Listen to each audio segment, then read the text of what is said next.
Hello दोस्तों, मैं हूं किशुन। आपका स्वागत है वीकली किस्सा में। तो चलिए आज हम सुनते हैं कैसे आदिवासियों को मुख्य धारा से जोड़ा जाए। जब देश की पहली आदिवासी महिला राष्ट्रपति द्रौपदी मुर्मू जी शपथ ले रही थीं, उसी आसपास में खबरों में यह समाचार इस आशय में भी छपा था कि बस्तर में कार्यरत गांधीवादी कार्यकर्ता हिमांशु कुमार पर शीर्ष अदालत ने 5 लाख रुपये का जुर्माना लगाया है। हिमांशु कुमार का अपराध यह था कि उन्होंने बस्तर के आदिवासी समुदायों के पक्ष में एक जनहित याचिका न्यायालय में दाखिला की थी। मामला लगभग 13 साल पुराना था और 17 आदिवासियों के मारे जाने से संबंधित था। फैसले के पक्ष में न्यायालय के अपने तर्क हो सकते हैं, पर यह संयोग अपने आप में महत्वपूर्ण है कि जहां एक और आदिवासी राष्ट्रपति अपने पहले अभिभाषण में आदिवासियों के हितों के रक्षा की बात कर रही थी, वहीं दूसरी ओर आदिवासियों के हित साधक को सजा मिल रही होती है। हिमांशु महात्मा गांधी के पुश्तैनी अनुयायी हैं। उनके पिताजी गांधी जी के आह्वान पर स्वतंत्रता संग्राम के सिपाही बने थे और वे भी अपने पिता के कदमों पर चल रहे हैं। बरसों से आदिवासी इलाकों में जन जागृति का काम में लगे हुए हैं। इसमें कुछ संदेह नहीं कि पिछले 50 सालों में देश के आदिवासी क्षेत्रों में उनके जीवन को बेहतर बनाने की कोशिश हुई है। कुछ बदलाव आई भी है, पर इस दिशा में बहुत कुछ होना बाकी है। इसलिए श्रीमती द्रौपदी मुर्मू के राष्ट्रपति बनने को आशा भरी निगाहों से देखा जा रहा है। अपने पहले ही भाषण में आदिवासियों के जीवन में बदलाव लाने को अपनी एक प्राथमिकता बताकर उन्होंने इस बात का स्पष्ट संकेत दिया है कि वे इस दिशा में प्रयत्नशील रहेंगी। कहा जा रहा है कि उन्हें राष्ट्रपति बनवाकर भाजपा के नेतृत्व में एक दोहरा दांव खेला है। द्रौपदी मुर्मू देश की दूसरी महिला राष्ट्रपति हैं और इस सर्वोच्च पद पर पहुंचने वाली पहली आदिवासी महिला हैं। हाँ, हो सकता है आगामी चुनाव में भाजपा को इस राजनीतिक लाभ उठाने का मौका भी मिले। देश में 10 करोड़ से अधिक आबादी आदिवासियों की है और गुजरात, झारखंड, छत्तीसगढ़ जैसे राज्यों में इन आदिवासियों के वोट बहुत मायने रखते हैं। अब भाजपा यह दाव तो कर ही सकती है कि उसने एक आदिवासी महिला को देश का सर्वोच्च पद पर बैठा दिया है।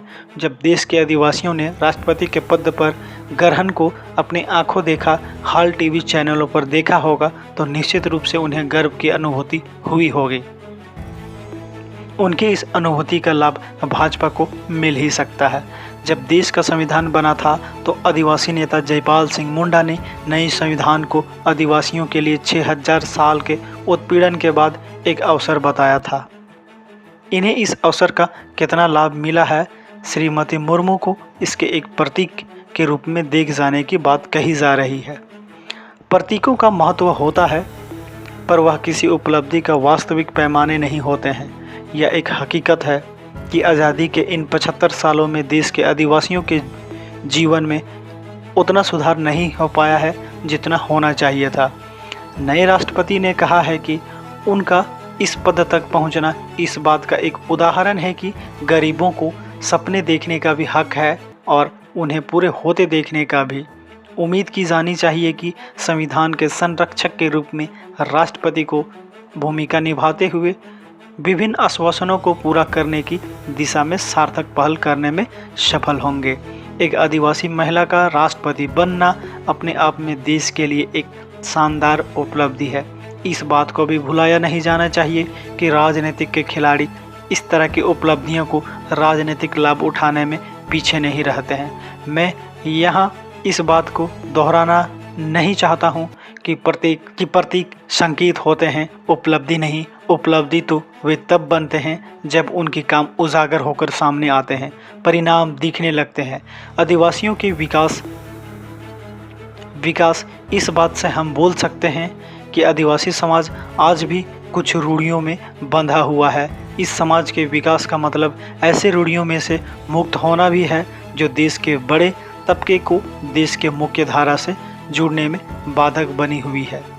वैसे यह मान लेना भी अपने आप में सही नहीं है कि किसी जाति विशेष या वर्ग विशेष के व्यक्ति सत्ता में आने से उस जाति वर्ग का भला हो जाएगा। हाँ, ऐसी स्थिति में यह कार्य कुछ प्रमुखता अवश्य पा लेते हैं, लेकिन कार्य तभी आगे बढ़ेगा जब से समाज के इस कार्य की महत्व को समझेगा। महत्व को समझने का मतलब है किसी हिमांशु कुमार के कार्य को सही संदर्भ में पहचानना।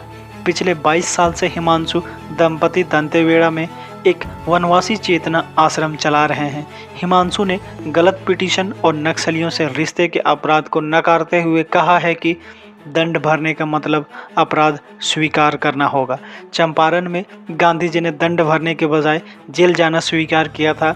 ऐसी घटनाओं की सच्चाई सामने अवश्य आनी चाहिए, लेकिन आवश्यकता आदिवासियों वनवासियों को मुख्यधारा से जोड़ने की भी है और यह कार्य अपने परंपरागत जीवन की रक्षा करते हुए भी होना चाहिए। उम्मीद की जानी चाहिए कि नए राष्ट्रपति इस दिशा में मार्गदर्शन करेंगी। इतने में ही आज की वीकली किस्सा को मैं समाप्त करता हूँ। फिर मिलता हूँ इसी तरह नए किस्सों के साथ। अगर आपको अच्छा लगा तो सब्सक्राइब, लाइक, कमेंट, शेयर करना ना भूलें। तब तक के लिए जोहार।